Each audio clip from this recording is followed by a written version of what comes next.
Buyer beware.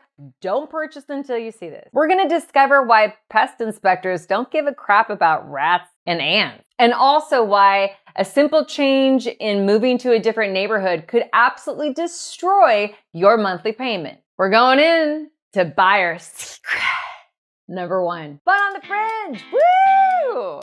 I have these amazing clients. I helped them purchase a property a few years ago. My clients gave me the definite criteria about what kind of property they were looking for.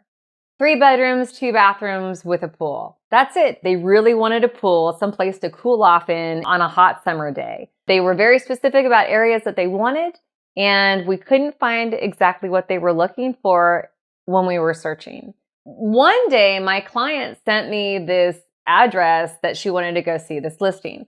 I looked it up, we went and saw it, and it was beautiful. It was perfect, everything that she wanted, and I helped her buy the house.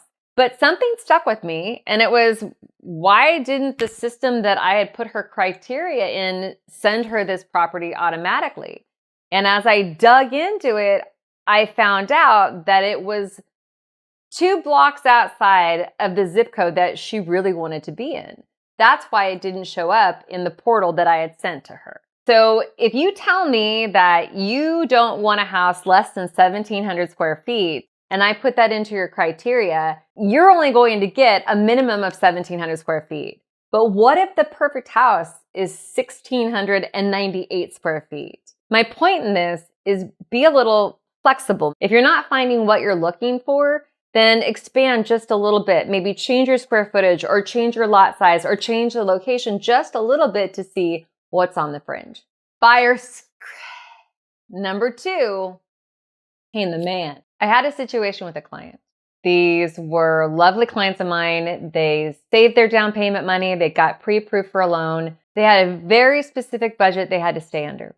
We found the perfect house, wrote the offer, got it into contract, and started looking at what their cost was going to be per month for their monthly payment. And all of a sudden, their monthly payment went up 10 to 20%.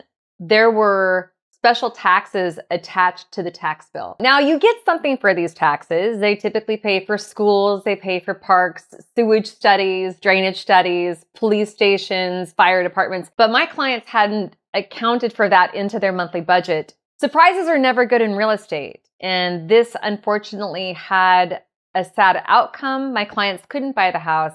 And this could have been prevented by knowing what the special taxes were that were attached to the property. This is so tricky because this really varies greatly from the house to the area, also the age of the house. So now with any client, when we're looking at homes and they find the home that they want to buy, what do? I look this up to make sure that we are still within their budget for their monthly payment. This should absolutely be something that your agent is doing for you. If you need any help with this and you're in my area, I would be happy to help you. And if you need help in your area, I can help you find somebody in your area too. Just click the link in the description below. If you're here, you get me.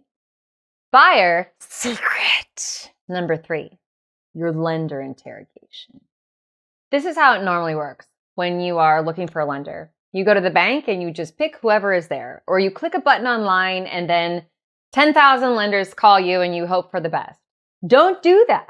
Ask your friends and family, your agent, for a referral for a lender. Shop your lender. Maybe talk to 2 or 3 different lenders and see who you feel most comfortable with and who can get you the best rate. Now we're going to go into some questions that you need to ask every single time. How long have you been doing this? May I have some referrals that I can contact to talk about how amazing you are?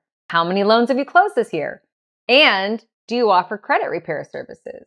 And the most important thing, of course, is ask what your payment's going to be per month, right? And that kind of ties into what we were talking about before. Your lender's going to know to look at your property taxes for you to make sure you're within that monthly budget that you have set for yourself. Do you specialize in any loan products? Are you aware of any down payment assistance programs? I do have one more bonus tip for you though, and this is outside of your interview with the lender. Between you and I, stalk them online. Google's your best friend, right? Google the name and Google what they do. And that's going to tell you a lot of what you need to know. Buyer secret number 4. There can be only one. Almost more important. Nah, it is more important. than the interview you just had with your lender. It's going to be the interview that you have with your agent. Hopefully a bunch of agents, because you need to find somebody that vibes with you. This is somebody you're going to be married to for a little while they shop with you, help you find houses, but also you need to trust them. You need to trust that they can protect you in a situation where you could be vulnerable. It's really important they know what they're doing. That means ask if they've ever been hit with any lawsuits. That's a big one, right? Ask how many houses they've sold in their career, but also in the last year. You want an agent that's active. And please, if you're going to be talking to a friend of a friend who sells real estate part-time, do yourself a favor and don't. Just don't.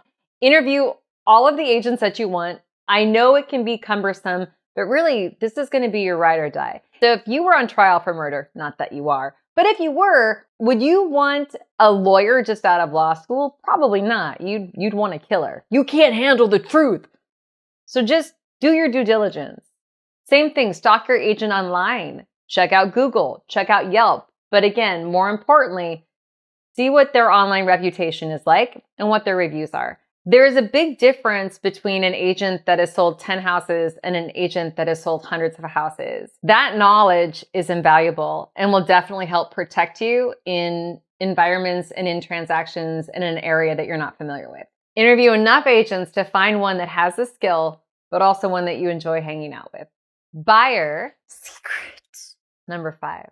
Let's get physical. Okay, enough of my singing. It is so important to have inspections on a property. You want to know what it is you're buying. The reason why this is so important is because this eliminates the most surprises you could have in a transaction.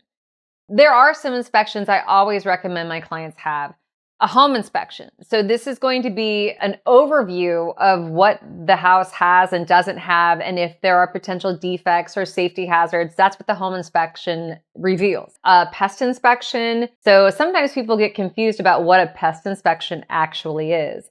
So a pest inspection and a pest prevention inspection are two different things. So a pest inspection, they're actually not looking for pests. They're not looking for rats, cockroaches, mice, ants. What they're looking for is a wood-destroying organism. What that is, fungus and dry rot of the wood, as well as wood-boring beetles and termites. The pest prevention inspection, I would recommend if the home inspector had done his home inspection and said there were evidence of infestation of rats or mice.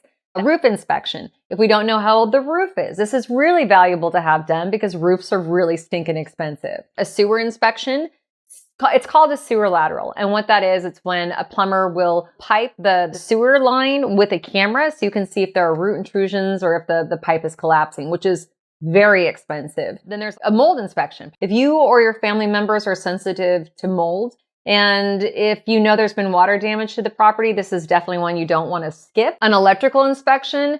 There are specific brands of electrical panels that were used in the 1950s and 1960s that actually caused house fires. So that might be something you want to look at. An HVAC inspection. If the HVAC system is older, you want to make sure that it is working when it's 110 degrees outside. You want to make sure your AC kicks on.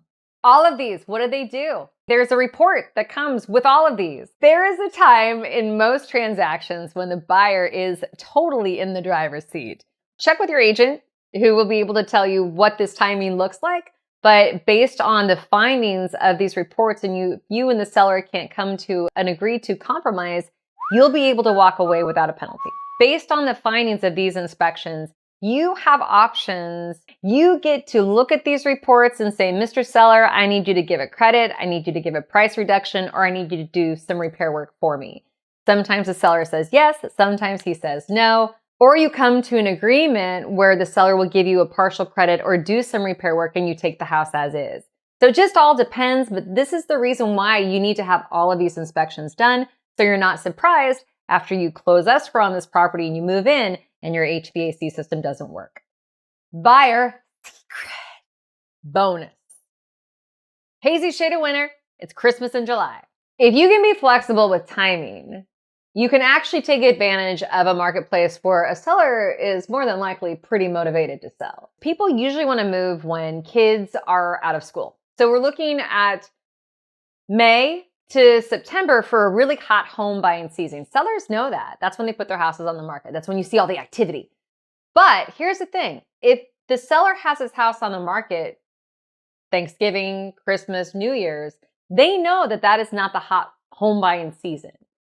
So if you are a buyer coming in to purchase, you might be able to exploit the seller. Just kidding, don't do that. But you might be able to take advantage of the situation where a seller has more motivation than they would normally.